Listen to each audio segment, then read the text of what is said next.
Hi, everyone. I'm Bianca Soto. I'm a content creator here at the Tennessee Aquarium. And today I'm with marine biologist, Dr. Diane Gendron. She's a huge part of our latest big screen film, Blue Whales Return of the Big Giants, coming to Tennessee Aquarium IMAX 3D Theater this March.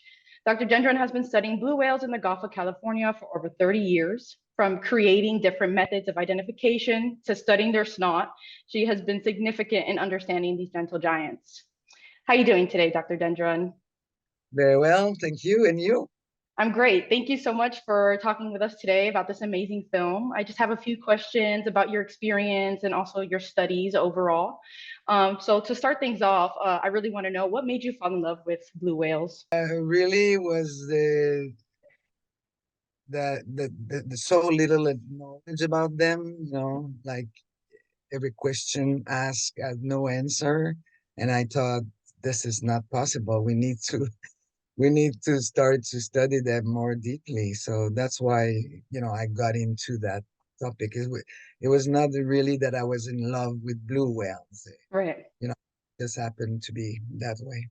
I've had a great time watching the film. I actually watched it more than once. It was beautiful. These animals are huge and they do so much for our ecosystem more than anybody thinks. You're one of the ones that's been so close and had the opportunity to be with these animals more than anyone.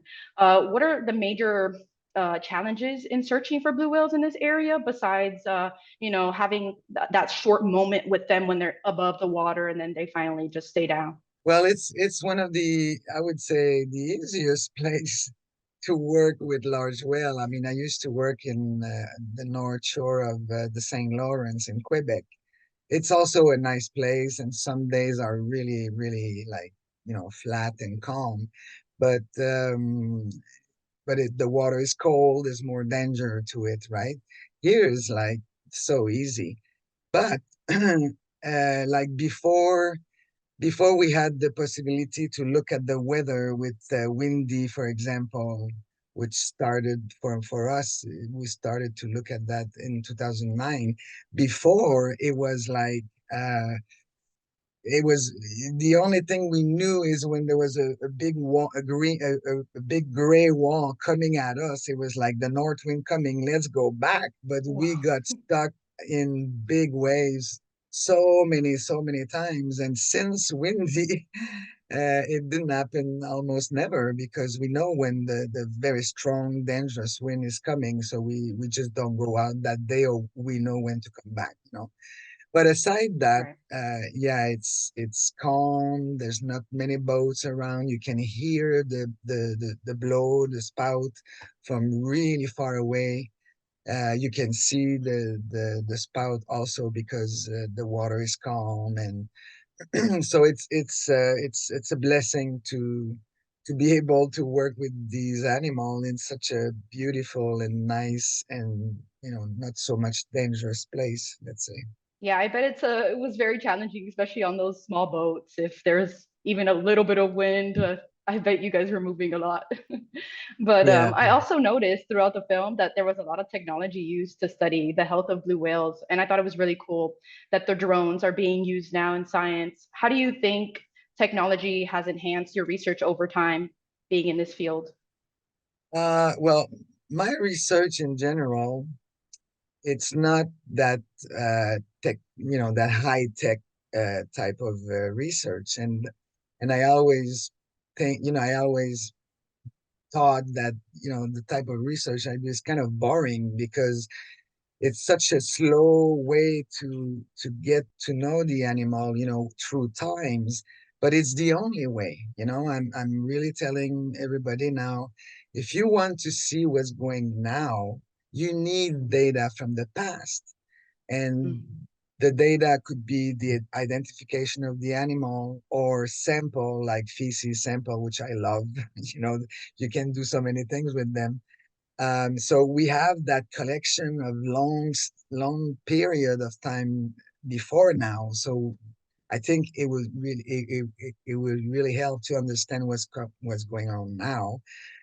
But in terms of technology, the type of analysis that we've been doing in labs are pretty impressive to me. But in terms of the field, the most high tech would be drone. And we've been using drones since 2017 or 18, I think. And it does help, I mean, to sample, but it also helped to measure their body condition and also um, and also to see the behavior. Sometimes you're at surface of the sea as the whale, and you see things going on, or like when there's more than one individual, but it's really hard to know what's really going on.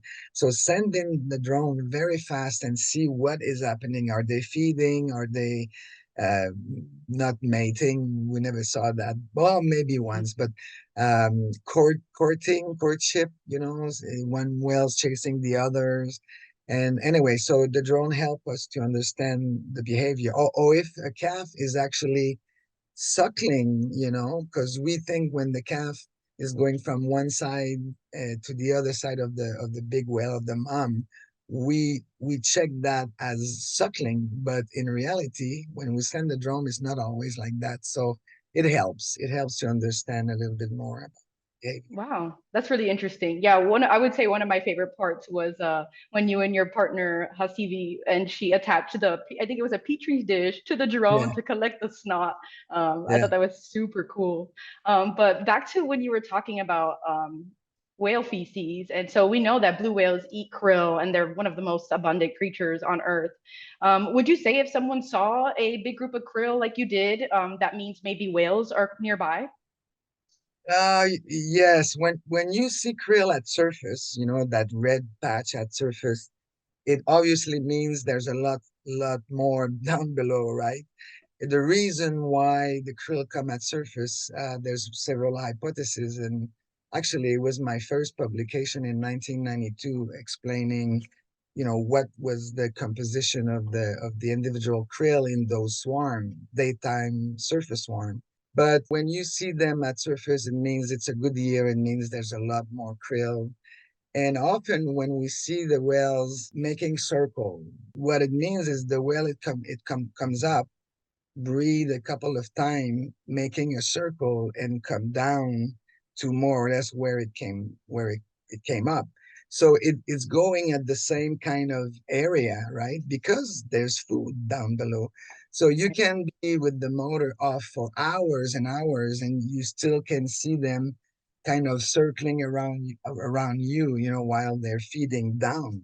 And of course, we also see surface feeding. That's pretty impressive when they come up with the mouth open at surface. And so the aftermath of the feeding, whales do a lot more for the ocean in many more ways than we think, and one of them being with their poop. So could you explain a little bit what the whale pump is and how significant it is to biodiversity? Yeah, that was a study first done, I think, in Antarctica now, trying to show that the feces of large population of whales could have enhanced this ecosystem, right? And since the Antarctic blue whale is such a low number, maybe it's implying things for the ecosystem now. But it was very interesting. It was about the content of the feces.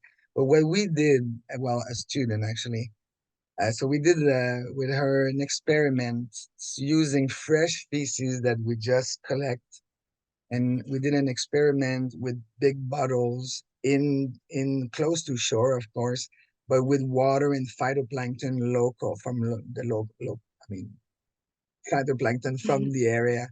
And so we had a control. We had a little bit of feces and then double, and the reaction was amazing. I mean, uh, you know, the increase in numbers of phytoplankton, and also primary productivity, which it's an experiment you do with bottles, and uh, anyway, it's a much bigger experiment, but we proved that the system with the feces was totally enhanced, and so it's hard to extrapolate to the area, but if you have a lot of food and you have a lot of whales and a lot of poop, obviously, and sometimes, during the aerial survey I used to do a lot to try to estimate the number of whales, you would see. blue whales, you would see krill at surface, kind of reddish brown, and you would see red poop all in the same area, no? Yeah. So yeah, so it's interesting also to relate that to the fact that the wells that use the area where I work around Loreto are basically the same wells years after year. So it's interesting that to think that maybe even the whales know if a year was very good and a lot of food, next year will be maybe better or something, or maybe later during the season. Whales normally feed uh, below the photic zone where there's lights in the water column, right? Mhm. And there is no productivity, but whales bring back what they feed on, bring back the krill into feces at surface while they defecate. So they bring what is abundant and very nutritious to the surface by their digestion. And it's not just a little bit, a poop of a blue whale is about 5 liters. We kind of measure it with buckets, Right. we try to capture the whole As feces much as you can. and kind of, yeah, and we kind of measure it. And yeah, we did that a couple of times when we had like a really big complete feces. It was so eye-opening when, it was calm at first after the whale did his business, and then finally everybody just showed up, all the different kinds of whales and dolphins. It's such a hot spot for life, and it's the whale pump. Yeah, But another thing, after 5 years of research, during the film, you had mentioned that you hadn't seen any mother or calves in the Baja area. And then on the trip, you finally saw healthy blue whales and eventually multiple mothers and calves. So, how did you feel when you finally saw a mother and a calf after it being, I believe it was 2 years that you hadn't seen, or 5 years, but during the film? yeah, more than that. Since 2016, I think we only had one calf that we photographed. And well, 2022 when we did the filming was magic, totally magic. It was like going back in the 90s when I mean, food was abundant, and when food is abundant, obviously there's more whales, but there's also more behavior. You Right. see, not just feeding, you see, when there's a lot of food, there's time for socializing. So it's much more interesting. And of course, the fact that we saw, I think it was 5 mother and calf, 4, I don't remember exactly. Yeah, it was really hopeful, for because I was thinking, the whales were kind of skinny. We did this index for the body condition through Right. the photograph. And it was clear that since 2015, when there was that big blob and the water temperature was really high, that the whales started to show up in less number, but also more skinny. And that obviously will affect the reproduction rate because the female needs enough blubber, to complete the gestation and also to produce the milk, which is a lot of Right. She needs comes energy for from the herself and her exactly. kid. So I Yeah. was wondering how many years can they go like that? But when we saw that incredible, year in 22, I thought to myself, oh well, things are not that bad. No, it's not forever. There's variability between years, and it was really hopeful for. One of my another favorite parts of mine was when your research partner Hasivi that she was able to name the first calf that she saw, and the Yeah. name she chose was Esperanza, which is hope. And I guess what to finally kind of end this conversation is, what do you hope people take away from this film? To be patient. We have to be Yes. patient with ourselves as well. Obviously we cause a lot of pollution and a lot of destruction on this planet and on the ocean. There's no doubt about that. But our effort, to follow, to monitor the less invasive way in our case, patient, you find out that it's probably, hopefully helping, but also that there is a variability. We cannot take the last 10 years and say, oh, the last 10 years was not very good. Whales were skinny. There was not so many food and all that, and think this is the end. It's not that easy. You need a lot of data behind yourself to be able to say, this is really bad. It is not coming back.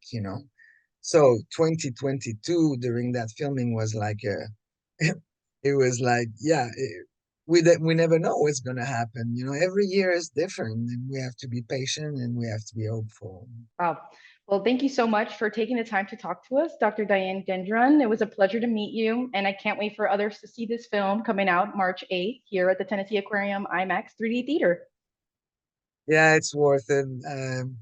It's quite impressive to see the real size of the animal as if you would be diving, which I never done in my life. So yeah, I think you will enjoy it a lot. The blue whale.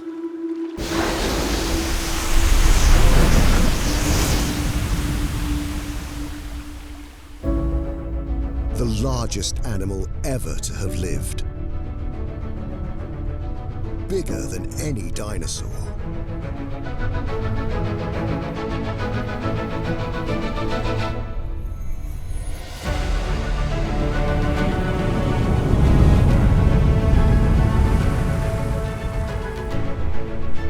We know surprisingly little about them, but that's changing.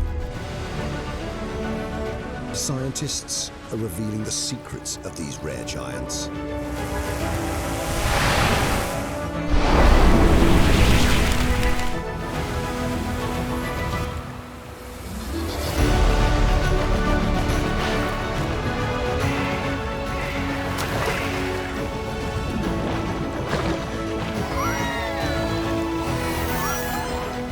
A story of adventure, discovery, and hope on the high seas. See blue whales in life size on the giant screen. Blue Whales, Return of the Giants.